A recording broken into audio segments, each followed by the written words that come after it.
Let's go. Welcome back. Time for more adventure. What an amazing week this has been, and I'm going to share it all with you. First, we'll get through the shift, and towards the end of the video, we actually take a trip to Miami, and we got to see something really incredible. Anyway, let's get on with it. We got a lot to talk about. Here we go. Hello? Anybody back there? Let's see now. Yeah. Get that light going. I don't know why it's not coming on. There you go. Takes a second. Another one of our T models. Once again, one of our T models. So I was walking around. Usually do this. And what do I find? I don't know how this came off. I'm not quite sure how this door came off, but I know what's wrong with it. And this little door goes to a compartment that holds your life vest, which is right here. It's not a big issue. I just got to make sure the life vest itself is not damaged, the seal is not broken, and I reinstall, and then I can put the door back in. The door is held on by a little hinge, and looks like the drift pin had slid out. It's a very easy fix, so not a big deal. My assumption would be because of vibration. Aircraft do go through a lot of vibration, and you see that's a little drift pin that holds the hinge. I'm guessing over time it just kind of slowly drifted out of that slot and the door fell off. One thing I have to remind you guys is that the interior of the aircraft takes the most punishment. But no worries, we'll get this fixed. But this is why we do our morning walkarounds. See? The pin had just slipped out. No big deal. Put that in and put in the new security seal. Since I already inspected it anyway, so it's good to go. Anyway, put that up and there you go, all done. Security seal installed. All right, walking through the rest of this, make sure everything's a-okay. These things always somehow, they think it looks broken, but it's not broken. That's funny. They're just the way they shape or they bend. Anyway, my point here is, so this is a T model, which I've shown you guys a million times before, but here's what I learned the other day. The T models are going away. The interior is going to be reconfigured. All of this is going to be gutted, and they're going to replace all of this interior. They're going to reassign it as 321R model. But what's going to replace the T model is the brand new XLR, the 321neo XLR. So I can't wait to see that. And I think there's a video or images floating around online. It's going to look beautiful. Here you go. Managed to find a couple of the pictures here. Check it out. I think it's going to be a gorgeous interior. And I honestly can't wait to work on the XLR. It's going to be a great aircraft. But yeah, a big improvement on this. Anyway, let's get done with walking through and make sure everything's a-okay. And then we'll go check out the flight deck. All right, we're looking good here. Let's see. We'll get the APU going, align the Ataroos. All that faults will go away, and this one's ready to go. I think this one's going out to JFK, yeah. Oh, I think somebody was asking, they were asking, Stig, what are these things right here on the Airbus in the flight deck? They're controlled the vent for airflow right here. There's a couple of them. One right there. There's one right here for right down there. The vent right here. Another one. Where is it? Where is it? It's somewhere up here. Yeah, here it is. For these vents. Yeah. I think there's another one down here too. Yeah, right here. That's about it. But anyway, we'll get this thing going, aligned, ready to fly. But missed it.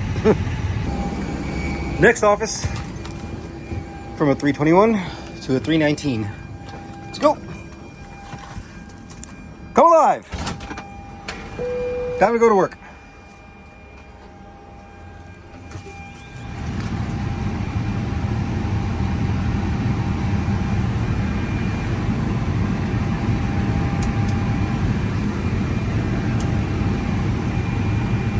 Some of these old 319s still utilize classic CRT screens, cathode ray tubes. The diagonal line you're seeing there is because the screen itself is going through a self-test.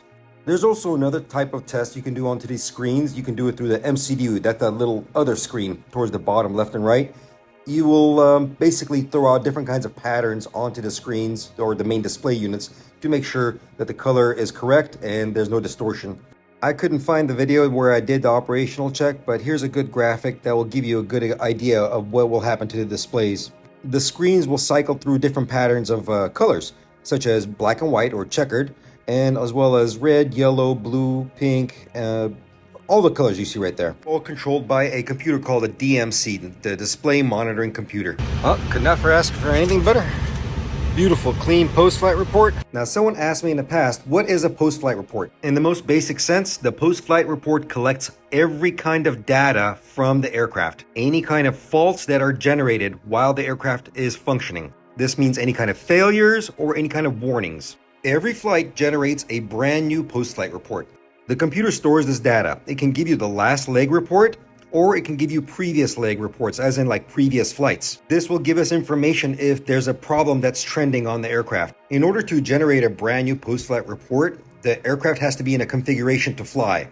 It's advisable to have your ADARUs all aligned. Those are your initial reference units. And you need to input a brand new flight number into the MCDU. As soon as one of those engines start, you have to give it at least 3 to 5 minutes for the aircraft to generate a brand new post-flight report. This is when we do operational checks on the ground when the aircraft is not flying. We will configure the aircraft for flight, or simulated flight, not actual flight. We will align the ADARUs, put in a brand new fictitious flight number, run the engines, and get a brand new post-flight report to make sure to understand what the aircraft's current status is and what are the faults that are being popped up. Afterwards, we begin to troubleshoot. And I'm going to show you how we troubleshoot. Just bear with me on this one. It might get a little bit boring, but here we go. This is a very old post-flight report from an aircraft that had some issues. So let's run through a scenario. Let's say me and you are standing around. We know the aircraft that is coming in has an issue. The pilots have already reported it. It's coming in with a problem. Not only do we have a discrepancy within the logbook, but we also have the capability of pulling up this report. We try to catch the pilots to get a debrief verbally, and then we start interrogating the aircraft itself, because trust me, the airplane never lies. And not to say the pilots lie, that's not what I'm trying to say. What I'm trying to say is there's only certain information the pilots will get when you get a warning. It does not give the pilots all this data. The reason it doesn't need to give pilots all this massive data because pilots are needed to concentrate on flight. If it's something flight critical, yes, they will get either an amber message or a red warning message. But if it's something like a nuisance fault, that's something that does not need to be paid attention to, the airplane will take care of itself and allow the pilots to focus on flight.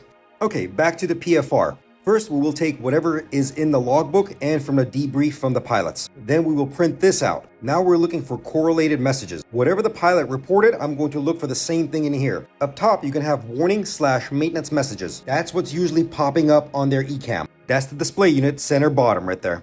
Now, once I've established what the initial problem is, now I go look at the failure messages. These are called the associated faults.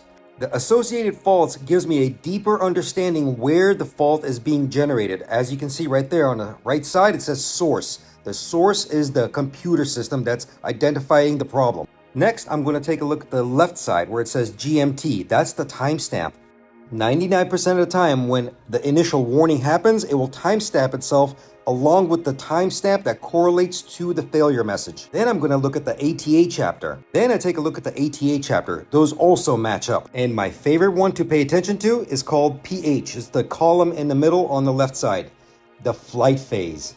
This is where things get really interesting because the aircraft not only records its own faults or anything that is in failure mode, but it also records its own flight phase. If you pay attention to this graphic right here, you'll see that every single portion of this has a very important meaning. These phases are subdivided into critical areas of flight, everything from startup to shutdown. Once I gather all this critical data, everything from flight phase, the time, the ATA codes, the associated messages, the source of the problem, now I can start going to the manuals, the TSM, troubleshooting manuals. There's two issues I'm seeing here. One is coming from the auto flight system, the AFS, which is pulling up the rudder travel limiter, and another fault for the flight control system and the side stick. The AFS is pointing me to the FAC, which is the flight augmentation computer. Notice how the timestamp matches, the flight phase matches, and the ATA matches. I took that data, inputted it into the troubleshooting manual, and the simple fix for that was a bite check or a operational check of the system, which passed. And I move on to the flight control issue. Once again, going back to the troubleshooting manual, performing the operational checks, and we found the culprit. It was a relay. To be more specific, it was called the takeover/priority relay. Anyway, I know this is not the exciting portion of the job, but this is what troubleshooting consists of. And this is how smart these aircraft are. They feed us all this data so we can utilize the manuals to fix the issue.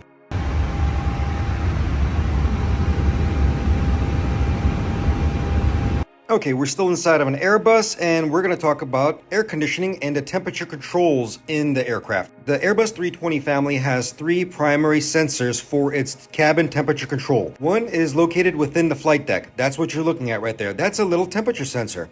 This temperature sensor will feed data to the display units in the flight deck. You will see it right here. Pilots can also adjust the temperature via those knobs right there. See that? Those 3 little knobs. And right down below, you will see the correlating air conditioning page right there that gives you the temperature within the cabin, as well as the position of the trim air valves.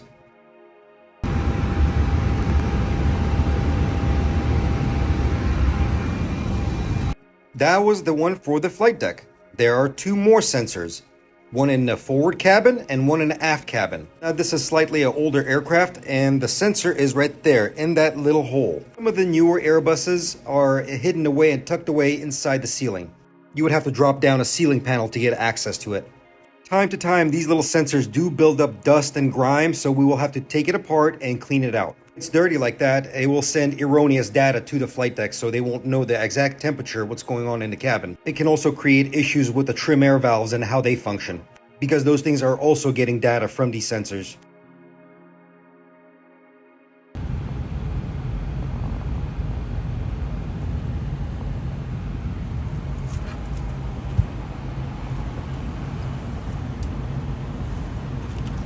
And I know I've talked about this before, but a lot of you new viewers that are coming in and watching and haven't seen my older videos, again, I tend to repeat myself. You've seen that little tab outside of the window on an overwing escape, whether it be an Airbus or a Boeing, but you've seen it there. It's for escape rope. An escape rope that can be attached to the frame of the door and then attached to that little loop over there, and you can use it as a guideline to step out on top of the wing and escape without falling off the wing. That's pretty much there. It's all in your safety card.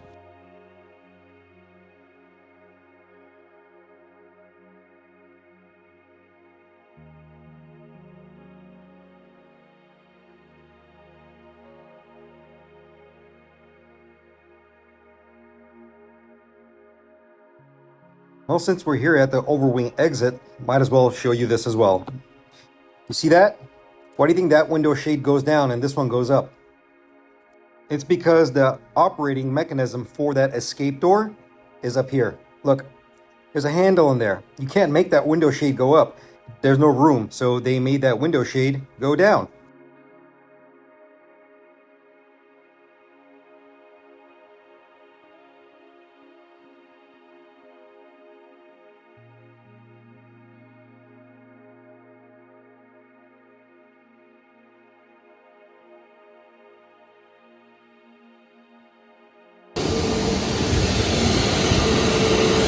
Next office.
Check the oil real quick.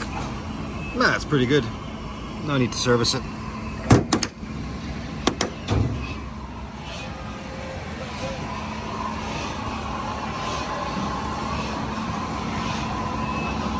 So this is a 321neo, and most 320 families are just like this. Notice how the gear doesn't exactly sit straight. It's actually tilted 9 degrees forward. 9 degrees, just in case you were curious. And here's another little fun fact. The aft landing, well, not the aft, the main landing gear. Why did I say aft landing gear? The main landing gear are actually tilted 6.5 degrees aft. That's why I said aft. So notice how it's not completely straight. 6.5 degrees aft tilt on the main gear, 9 degrees on the nose forward. Little fun fact for you. Anyway, let's go upstairs, check it out. There's a couple of reasons why they tilt the nose gear and the main gear like this. You see, during retraction of the nose gear actually goes forward into the wheel well. When it gets deployed, it comes back down, it centers itself. That particular angle helps it center it better. This is better known as a caster angle. Now, when it comes down to the main landing gear, it's slightly tilted aftwards, as I said, about 6.5 degrees. This is mainly to create stability within the aircraft when it's in tow, taxi, landing, takeoff operations. Also, when it's getting retracted to properly fit within the wheel well.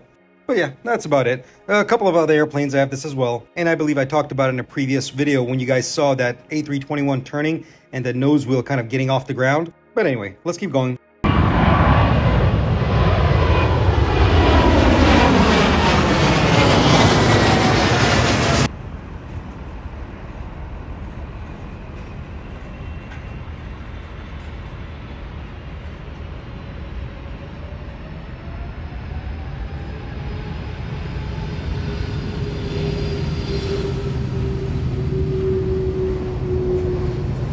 Well, this airplane's got some bad luck today. You guys always ask me, do I ever take airplanes out of service?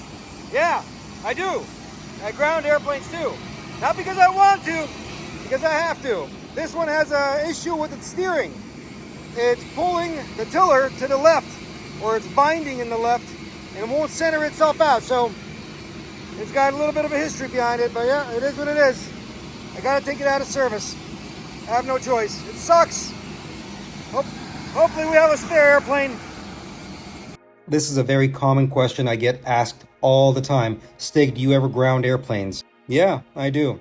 I've grounded more airplanes than I can count on my fingers and toes. And like I said, it's not because I want to, it's because I have to. Priority to safety is number one. I will never jeopardize the safety of the souls on board or the aircraft. To explain what happened here is that the pilots, when they came in, they said when the tiller was turned to the left, it was binding and the tiller would not center itself. You can imagine the kind of problem that can create. I couldn't reproduce it on the ground like this. But when I started digging into the history of the aircraft, I saw this was becoming a repetitive problem. They have changed many parts, but it's still happening. Now let me remind you, this does not mean that we are ignoring the issues or the problems. We are addressing the problems, but sometimes it's nothing that can be evident right away. This is why we have record keeping and databases to collect all this information and to follow up on these issues. I talked to our maintenance control and I discussed everything thoroughly. I talked to my supervisor. I said, look, this airplane's not going anywhere. I am putting it out of service. The flight crew that was outbound, funny enough, they were actually so pleasant and amazing. And the first officer recognized my voice from my videos. We sat there, I discussed the situation with them, and we had a spare aircraft for them. Yeah, it ate the delay, but you know what? Better safe than sorry. I'll never put my name on anything that is unsafe.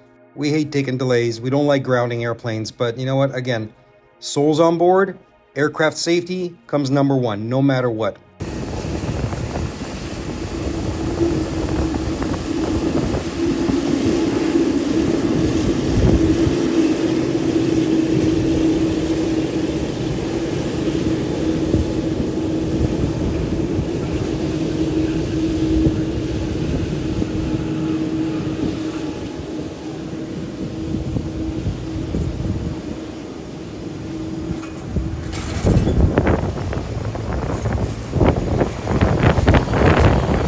All right, second half of the shift. Let's go back to international.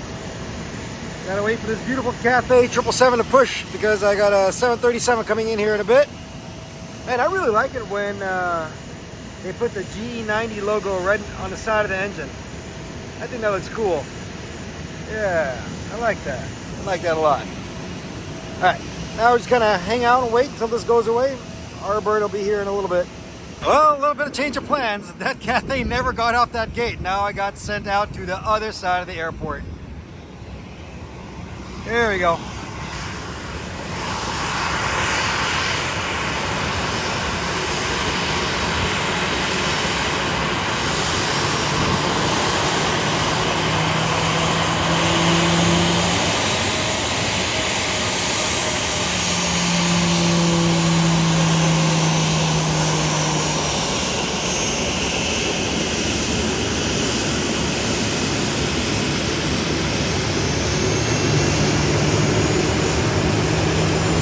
Well, change of plans again. I thought this thing was going to be a turnaround.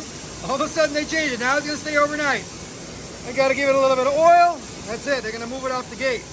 And I tell you what, you got to stay on top of it. Things change at a moment's notice. Nuts. That's very common on line maintenance. Things get reorganized, schedules change, flights change. Some things get overnighted. They'll change metal. It's just unpredictable. You have to stay on top of your game. Day one is out of the way. Let's go. We got another day to go. All right. Hope you guys had fun. I'll see you bright and early in the morning. Later.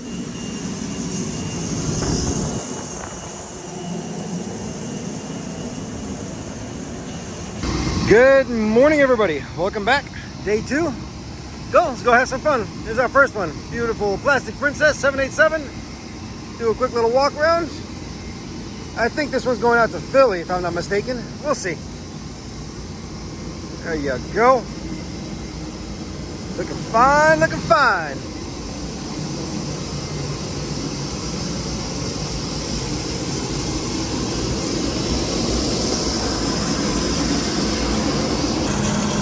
I was walking around and noticed the little crates. Look what I got here. Hi, Mama. What's your name? Willa. Hi, baby. Hi. Hi. Hi, baby. You're so pretty. You're gonna be just fine, baby. You're gonna be just fine. You're so pretty. And you got like a little, you got a little doggy over here. I didn't even notice. What's your name? Lulu. Hi, baby. Oh, cuteness. Don't worry.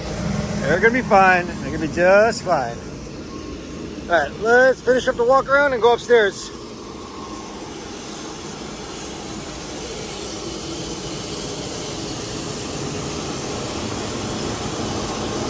Take a moment and observe the 787 hydraulic systems. There's 3 of them. Well, let me rephrase that, 3 primary ones. What I'm pointing at right there is the pylon of the engine. Now, the pylon of the engine is not only responsible for holding the engine up, there are a multitude of components within them. And one of the most important ones on the left pylon and the right are the hydraulic reservoirs for the left and right system. There's also another hydraulic reservoir into center, and that is in the belly. I'll show you that in a second. The engine pylon hydraulic reservoirs, I could not get a chance to film that, but I'll give you a graphic so you can get a visual understanding of what they look like. Okay, starting from the left and right hydraulic reservoir, respectively on each side, inside the pylon. They're both identical, and the capacity of the reservoir is about 5 gallons or 19 liters. The center system capacity is a bit higher, about 11.1 gallons or 42 liters.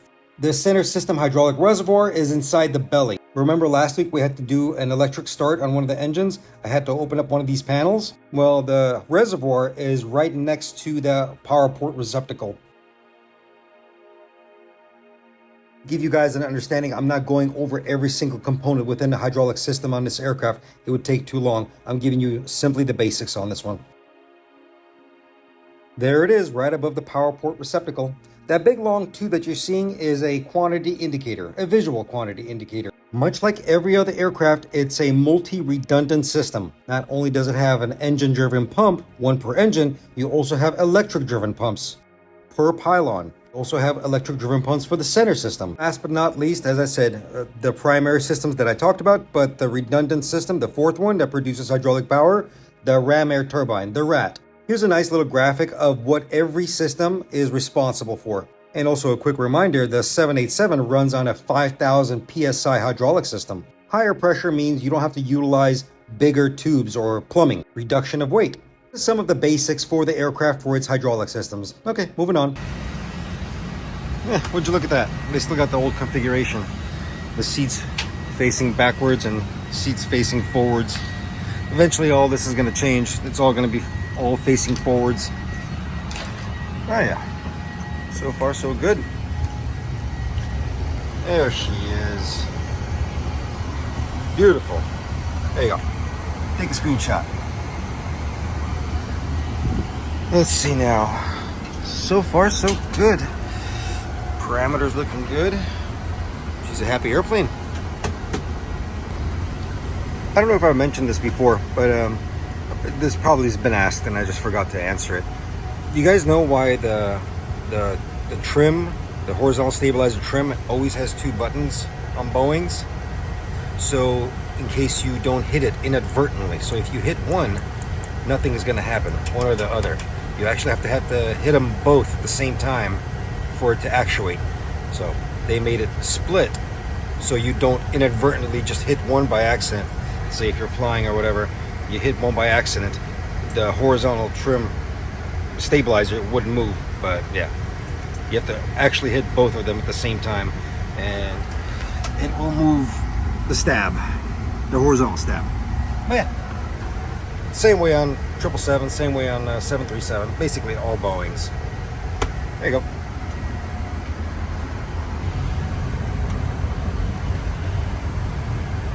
You know what's always fun to see is the charts. Standby 1. Come on, hurry up. 7, slow 7.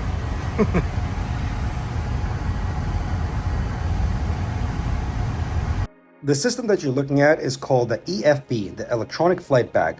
This system took over of all the paper charts.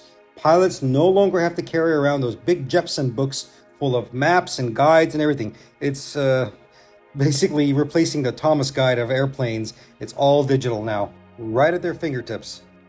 It's a bit slow, I'm not gonna lie to you, it is a bit slow, but it still works perfectly. What I was looking at here was the previous flight plan. As you can see up top, I believe this one came in from Miami to LAX. And it shows all the airports, all the routes, all the vectors, all that fun stuff. This is all pilot stuff, guys. I don't know any of this. Pilots, go ahead, chime in. You guys can educate all the beautiful audience over here.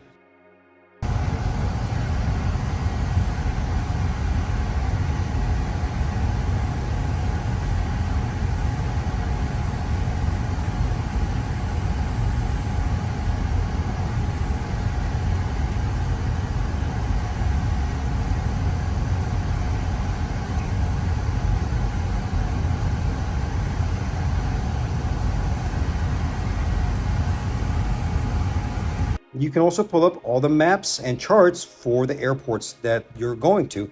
And it's pretty much every airport across the world. It has all the information you need. It has runway lengths, all the frequencies, gates, taxiways, everything. So it's pretty cool.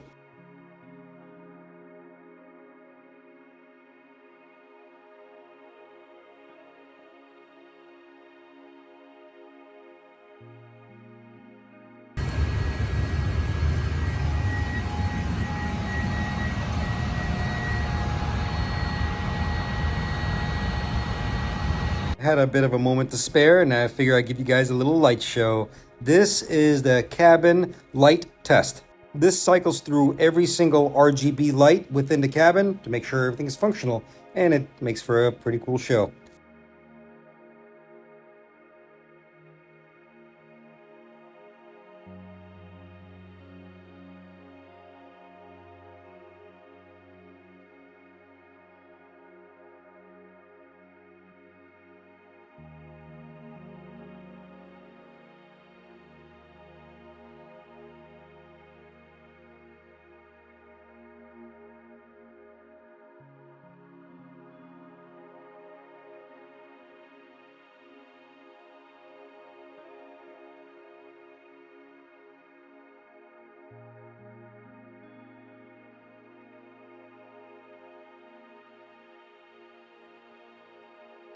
Let's go! E-Tops time! Let's go check out the cargo pits. The rest of my team is going to go do the inside, and another one is going to do the outside walk around. And I got the cargoes. Let's go! This one's going to be getting ready to go to London. It's like driving a big Tonka truck.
As I mentioned, this is an E-Tops check, and this is a 777-200, so the cargo pit in the aft is a bit smaller than a 300. It's the usual check I always show you guys. I want to make sure there's no damage, all the rollers are okay, the side rolls are good, ceiling is good, the smoke detectors are good, lights are good, the fire extinguishing nozzles are not obstructed.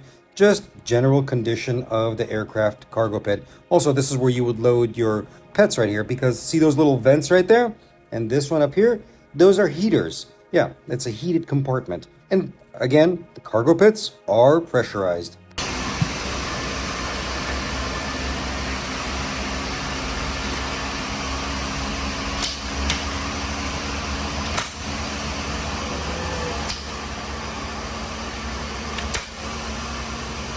Call me silly, call me goofy, but I love these simple little things like a latch mechanism like this. It's a simple design, but still incredibly designed. The one I was playing with earlier is for back and forth movement, making sure the cargo pallets are not moving back and forth. These right here to make sure that they are seated in place or they're not moving up and down. There are a variety of sizes of cargo pallets, so that's why these things can be collapsed. But yeah, overall, I love looking at this kind of stuff and playing with it and just inspecting it like this because, again, small little minute designs. It's beautiful to me.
There's a little clip in there, grounding point. A little percussion maintenance is in order. When in doubt, hit it with a hammer. I'm just joking, guys. What I was saying earlier, there's a little grounding point that actually completes the circuit. Sometimes it gets unseated. Give it a little tap, and it comes right back on. Yeah, most of the time the light bulb's actually fine. It's funny. Yeah, it's all good. So far, so good. Let's see.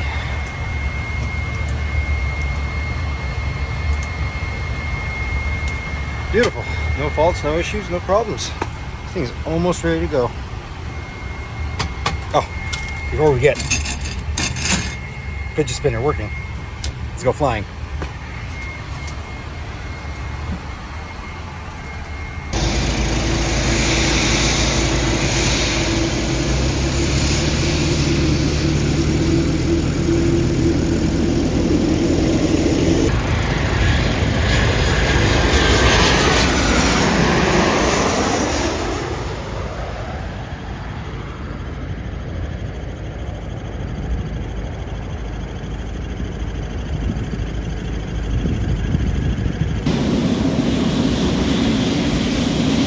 Here's the next one.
Well, one thing I need to tell you guys is that the summer schedule is upon us. We are becoming extremely busy. I could not even get a chance to film anything else the rest of my day. Remember, I do this on my free time or when I'm capable, or just take small clips of whatever I can. Job always comes first, and you know this. I didn't even get a chance to go to cargo side to see the cool cars, but it's okay. We can save that for next week. But the cool part is that we went on a different adventure. I had to take a couple of days off because I had to fly out to Miami. Got something really special to show you guys. I was gonna go visit Miami and gonna go visit a friend as well as a A&P school. And I know, yes, I am flying JetBlue, not my own carrier. Sometimes that's the way it is. That's non-rev life. We have that capability. All of our flights going out to Miami were completely booked. As a standby employee, because we can't fly standby, we always get last priority. A paying passenger will always go ahead of us. But we do have the capacity to fly other airlines with a massive discount. And I have no problem with sharing with you how much I paid for this. LA to Miami, I paid $56 one way. That's the benefits of working for a major airline.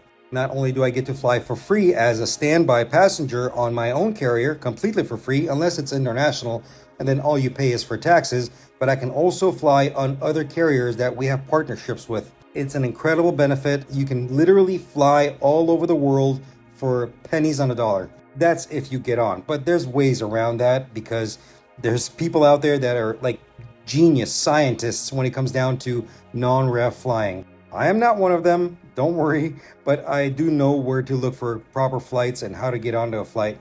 But anyway, we're going out to Miami. It's going to be fun.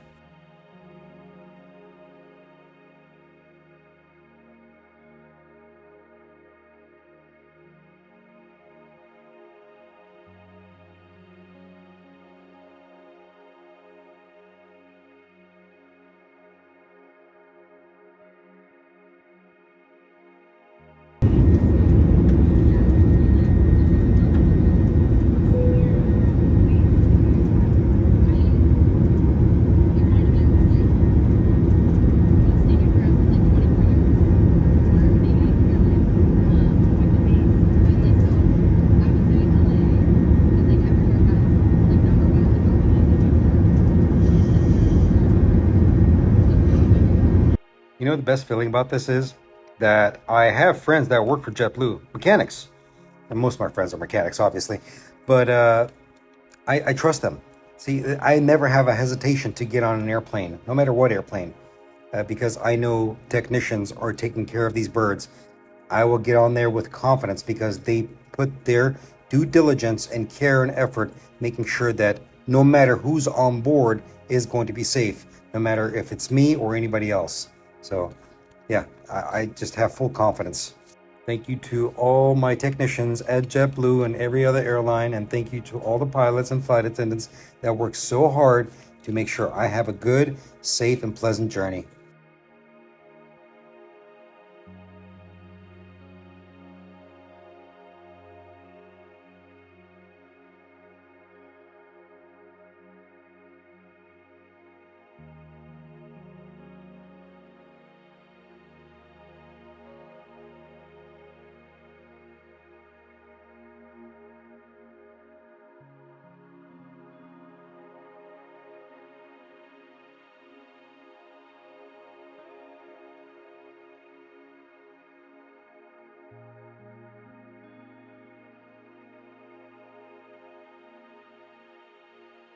It was a beautiful, non-eventful flight. Got plenty of rest, got my snacks, watched the movie, relaxed, got there, got situated, and now it's time to visit our school.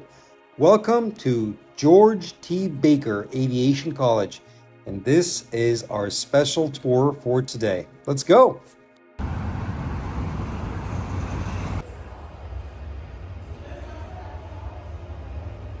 I have been to this school before. I did not attend this school, but I have visited and I had the pleasure of speaking to all the students here, and it's always an incredible adventure here.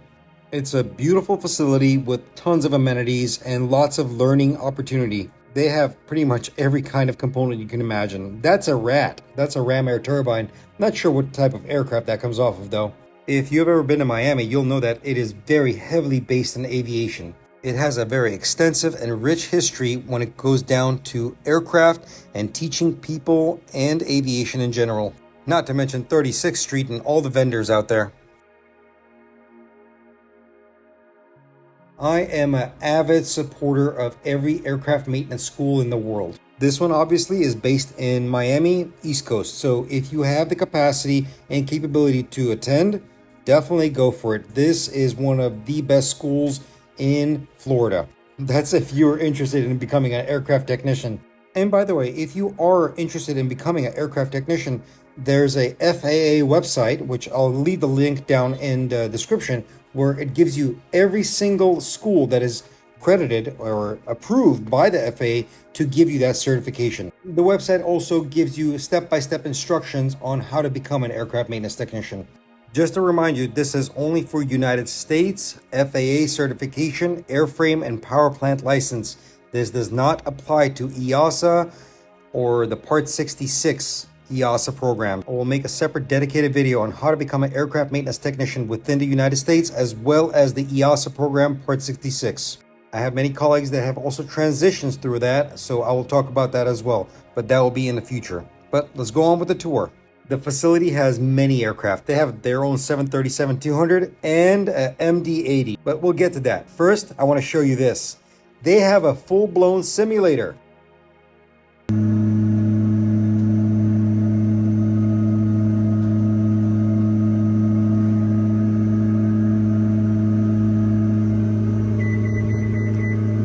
Losing altitude. Losing altitude.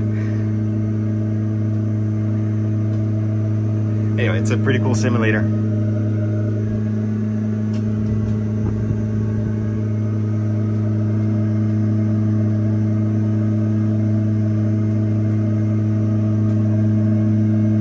One question that pretty much almost everybody asks me is, Stig, can you fly an airplane?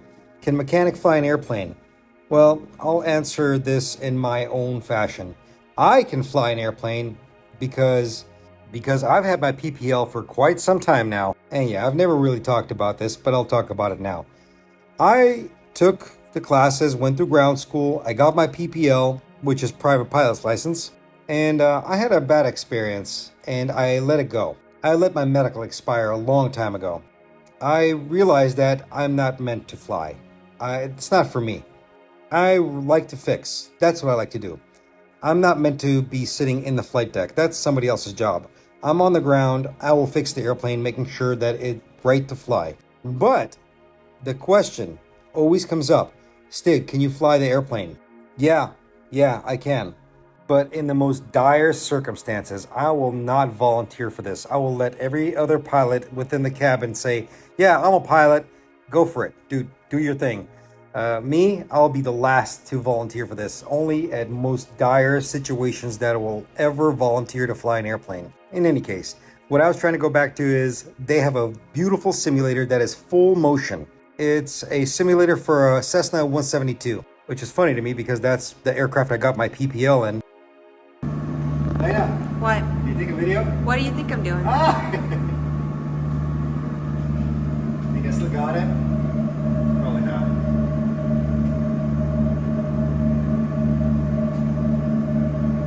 It's a 172, so I should have there's no gears. My dear friend Elena, or Fixed Flight Travel, as you might know her as her tag, she came with me because she's an alumni at Baker College. And she took a nice little video of me trying to land a 172 here. Fun. Let's see if I still got it. Just to make mention, she's an incredible contributor to the aviation community. She has done so much for that school, not only for the school, but as well as for our employer, to make sure that so many things go right. She is a pioneer within the industry, and I promise you she will be recognized.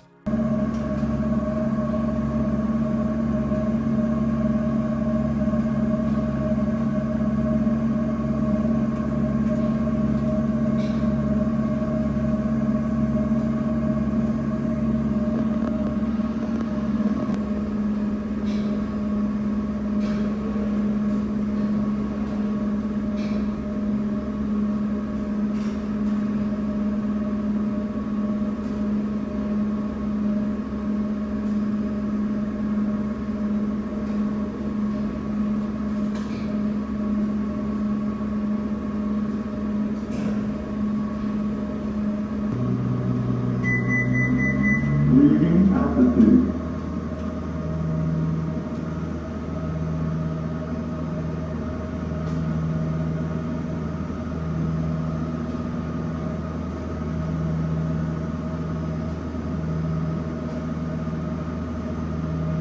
Come on, line it up. Come on.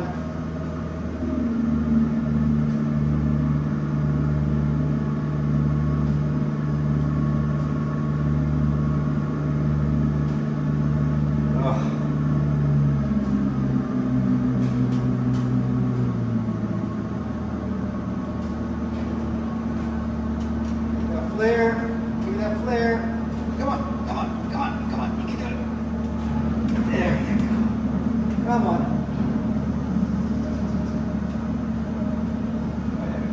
No tiller. I gotta steer with the pedals. Goodness gracious. Well, I guess I still got it. How about that? Your old boy Stig still got it. I can still land at 172. Man, oh man. You know, funny enough, when I went to my general familiarization course for the Airbus 320 family, I actually did get to fly the full-blown big motion simulator on that aircraft. Took off, landed, so believe it or not, flying a 172 is a lot harder than flying an Airbus or a Boeing. Those things are child's play. I'm not joking. Jumbo jets are so much easier to fly than small airplanes like this. Granted, yes, it's a simulator. It's not reality. And Mr. Munoz right here. Oh man, I love this man. He said, okay, Stig, let's see. I'm going to up the challenge right now. He gave me a 30 knot crosswind and said, go ahead and try to deal with that. I still landed it. Yeah. But again, it's a simulator. You don't have the feeling that's what's going on actually in the air. But it's still a good experience and brought me back to my memories. And believe it or not, the stress environment came back. My shoulders started hurting, my back started hurting, and I realized why I stopped flying, because I really wasn't happy flying. Some people are. They're born to do that. That's what they want to do. But for me, it's just not my thing. Anyway, I like to fix. I'll stick to fixing.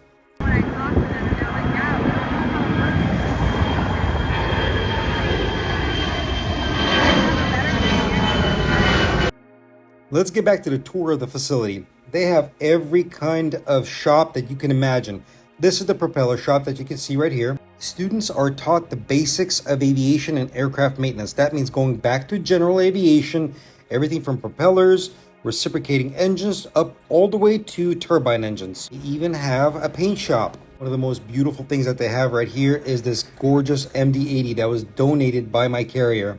It's a beautiful opportunity for students to experience real jets, not just general aviation. If you choose to go into general aviation, that's fine. But most of you, or whoever's going to school, wants to be part of major airlines. And this facility houses the aircraft that you want to see, such as MD-80, 737.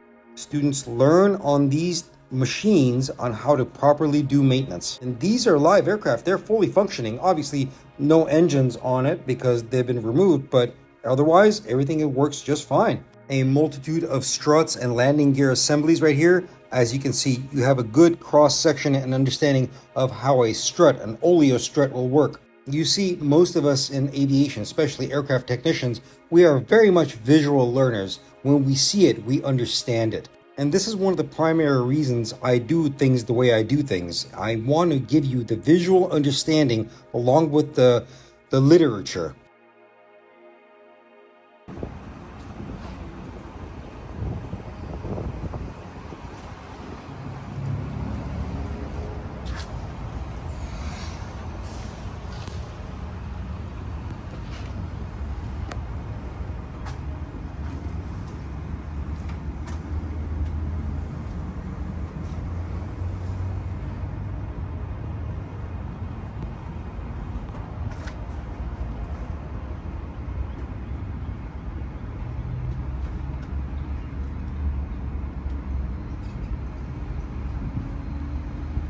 Give you a quick cross section of the landing gear and the wheel well of this MD-80, but I'm not going to go into too much detail. I used to work this airplane as well. It's been many years since I've worked it or touched it. This was a good memory flashback when I used to do it, but I'm going to save this portion and the extended portion of this video where I will break down every single component for you guys, okay? But I don't want to prolong or extend the video because I don't want it to get too long right here. But I just want to give you a good visual cue. But I will come back to this, I promise you. I'm going to explain every single component in this landing gear and all the hydraulic systems of the MD-80.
The classic 737-200, and yes, I've worked on this one as well before, many years ago. A lot has changed, but a lot has not. The aircraft still retains its own identity, its own, how can I put this? The originality, it's still there. A lot of things changed, as in the engines, some of the hydraulic components within the wheel well, but the aircraft is still the same thing. Everything that you've seen from the 1960s technology, the airplane still retains the same information, the same technology. If you've ever worked on a 737-800 or even a MAX, you can probably go back to a 200 and work on it just the same. A few configuration differences and obviously a different engine model, the beautiful JT8D right there. And that's about it. That's most of everything else is pretty much the same.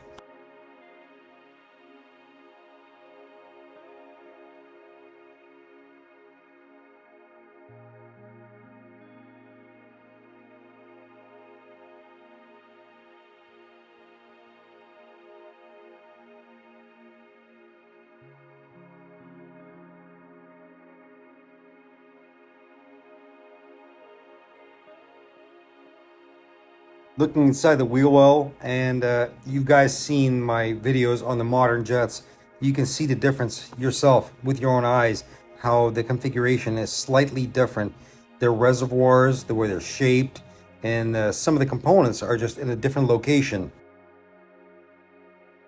And yes, if you're wondering, yes, I will do a comparison between modern and old age, because it is interesting to me of the evolution of the aircraft. One thing I noticed, look, the frangible fitting is not there anymore.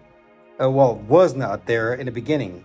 It is there now on the 800 series and the Maxes. But yeah, it's quite interesting to watch the evolution of aviation and technology and engineering.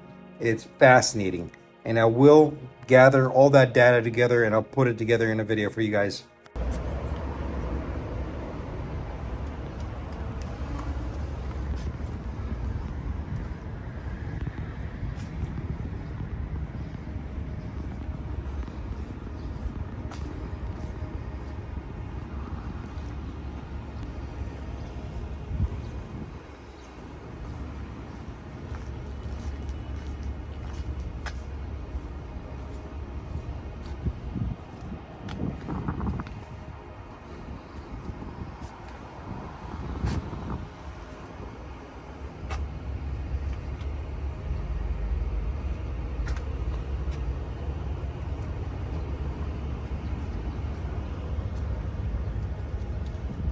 What you are looking at here is a JT3 engine, which was equipped on a DC-8.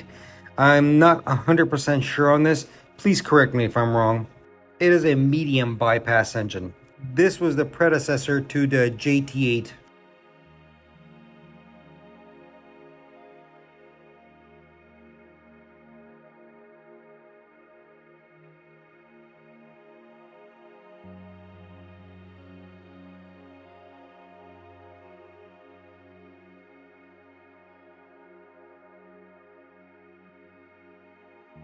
Last time I was here, I saw this engine as well, and this is the iconic CF6-50C, I believe. And last time the thing was turning, but looked like it's seized up now. But it's still a good learning tool right here. It gives students a good opportunity to see a high bypass engine.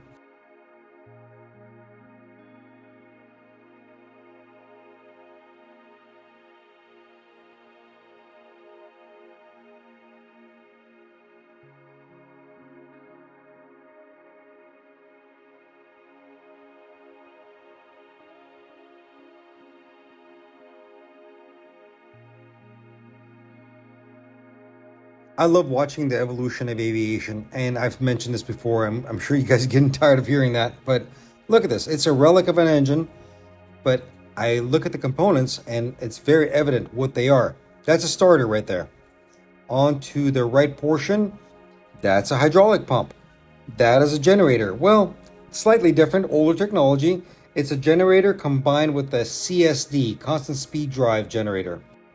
Oil tank, you go up top, you'll see your exciters, and moving on further back, you'll see a variety of components that pretty much most modern engines have, but they are just designed slightly differently now.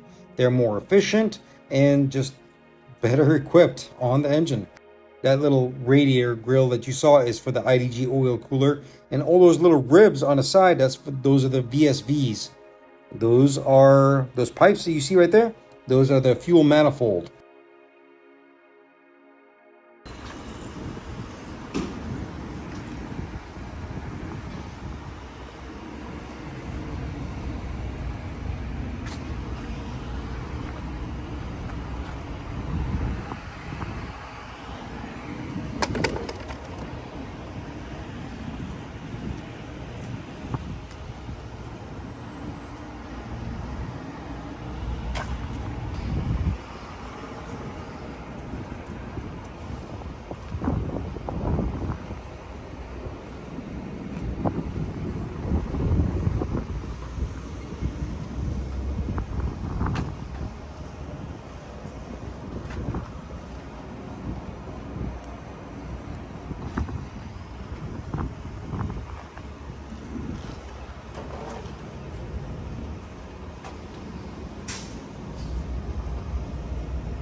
I wanted to stay quiet so you guys can absorb all the beautiful imagery right there and all the facilities. But I'm going to end this right here with a tour with the icon itself.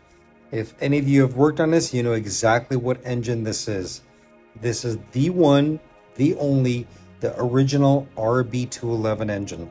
Most notable to be equipped on the L1011 aircraft, especially in this configuration where you can only access the core components within the high bypass. We call those the bathtubs. If anybody's ever worked on this engine, they would know exactly what you're talking about. You would actually have to crawl into the high bypass to take off those coverings from inside to get access to it. But majority of the engine has stayed original, and this was the birth of every kind of Trent engine, Rolls-Royce Trent engine that you've seen in modern day. Every single Trent 700, 800, 900, 1000, and then the most modern one that they equipped on the 350, the XWB, it all originated from this engine. And it's a beautiful piece of engineering, and Rolls-Royce has always done a good job with their power plants. But that brings us to an end to this tour, and I just want to say thank you to George T. Baker, and thank you to Mr. Munoz and everybody that has helped me to be here and share this experience with you. But now it's time to go home. It's time to go back to LA, and it's time to go back to work, that's for sure. One thing I did forget to mention is that I want to give a big shout out to all the instructors at George T. Baker. A big shout out to all the students there. You guys are all incredible. I believe in you. You are all the future of aircraft maintenance, of aviation. Don't stop. Keep learning.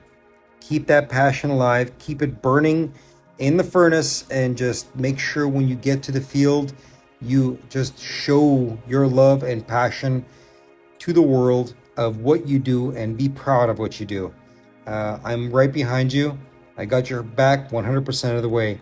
And I just want to tell you, it was a great pleasure to speaking to you, answering your questions. If any of you guys watch this, I just want to tell you, you are incredible students, and you are going to do great things. I believe in you. So don't stop. Don't stop. You are the future.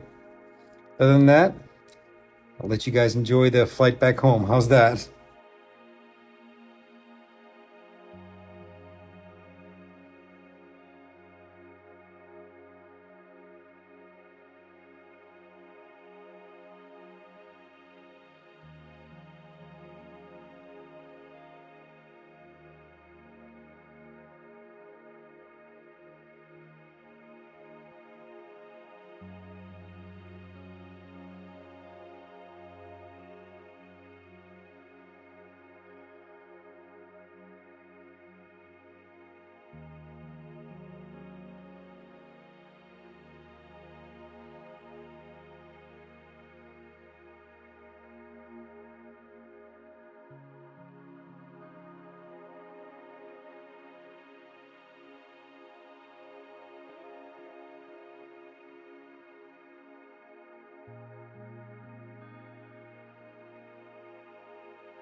My favorite thing, watching RVSM action.